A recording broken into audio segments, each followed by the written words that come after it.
Hi, Anthony here. Have you felt it lately? That little knot of anxiety in the air whenever the economy comes up. It's definitely not just you. There's a lot of unease out there right now, and honestly, for good reason. So let's try to figure out what's really going on. I mean, just look at the markets. 1 minute they're up, the next they're way down. It feels like stocks, currencies are jumping at every shadow, reacting to every single piece of news. It creates this real sense of whiplash and, well, unpredictability. And on top of that, we're seeing debt levels just keep climbing. We're talking about government debt, corporate debt, even household debt. It's this massive weight that just keeps getting heavier and heavier. And it makes you wonder, right? At what point does this whole mountain of debt just become impossible to handle? And then, of course, there are headlines about jobs. It seems like every week there's another big company announcing a huge wave of layoffs. And for every single one of those headlines, you've got thousands of families suddenly facing a really uncertain future. That creates a lot of anxiety for everybody.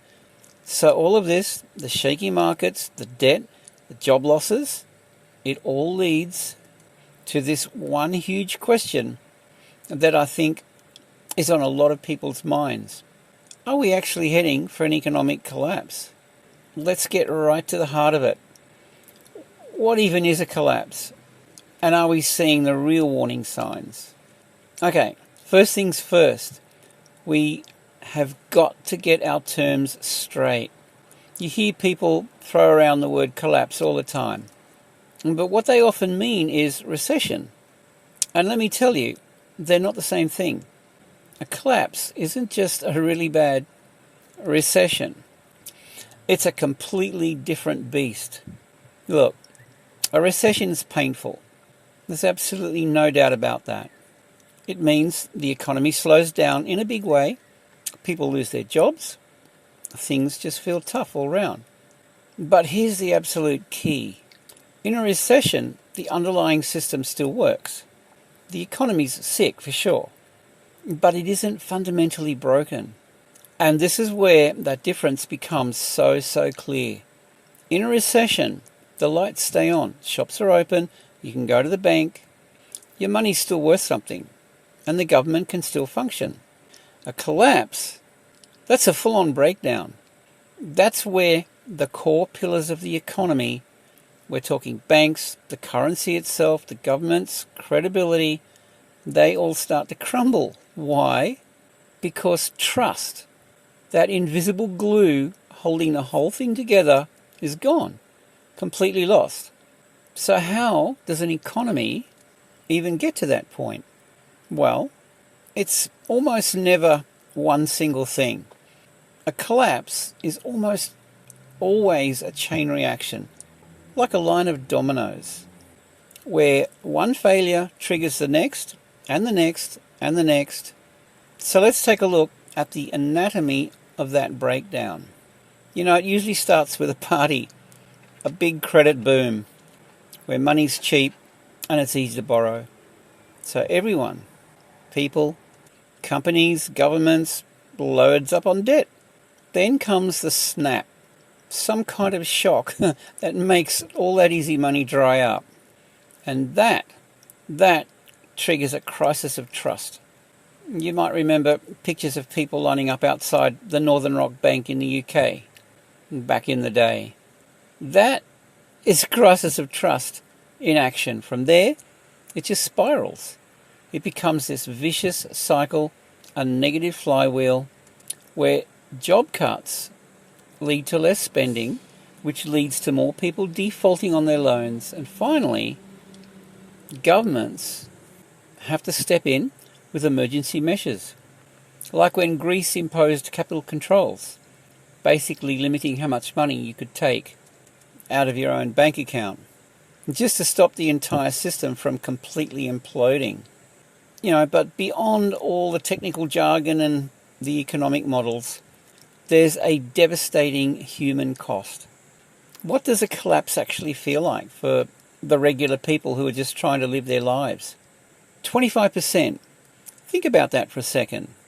That's 1 out of every 4 people who wanted a job, who needed a job, and just couldn't find one. That's not a statistic.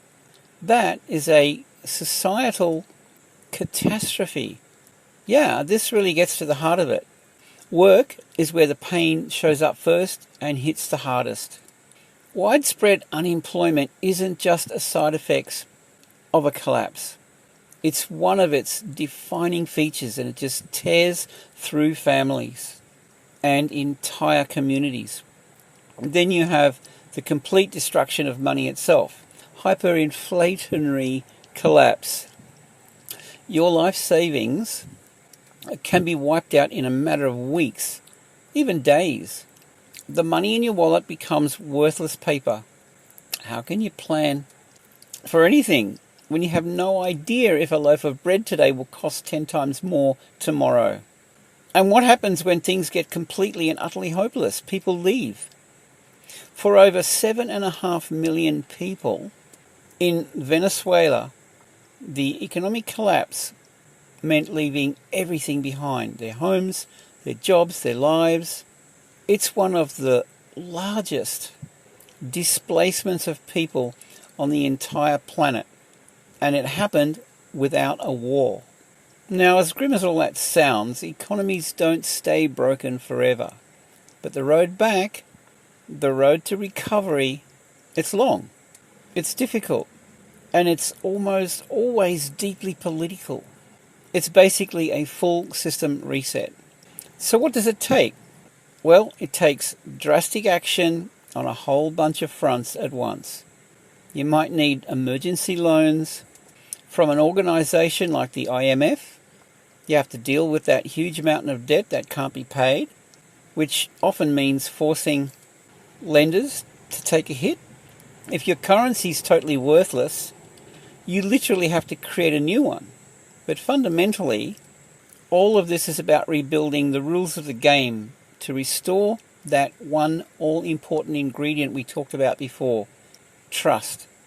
Alright, so with that whole framework in mind, let's circle back to our original question and do a quick health check on the global economy right now. Are we on the brink? Well, if you look at the major economies, which you see as a world that's, well, it's tired and it's indebted. The US has a massive federal debt. China's dealing with a real estate boom that's cracked wide open. The UK is fighting sluggish growth, high inflation. But while there are really serious stresses everywhere you look, none of these look like they're on the immediate verge of a total Argentina-style breakdown. The systems are definitely strained. But for now, they're still functioning. And that really is the core tension we're left with, isn't it? Full-blown economic collapse, or collapses, are low probability events. They're rare, but are never impossible. The systems that we rely on every single day are just more fragile than we sometimes like to think. So while the immediate signs don't point to an imminent global collapse, those underlying weaknesses are very, very clear. And it leaves us with this final nagging question. The question isn't just if something eventually has to give, but what it's going to look like when it does. And that's the question we should all probably be thinking about today. I hope you enjoyed the video. Give me a thumbs up, subscribe, hit the bell for more. And with that, I hope you have a fantastic day, and I'll see you in the next one.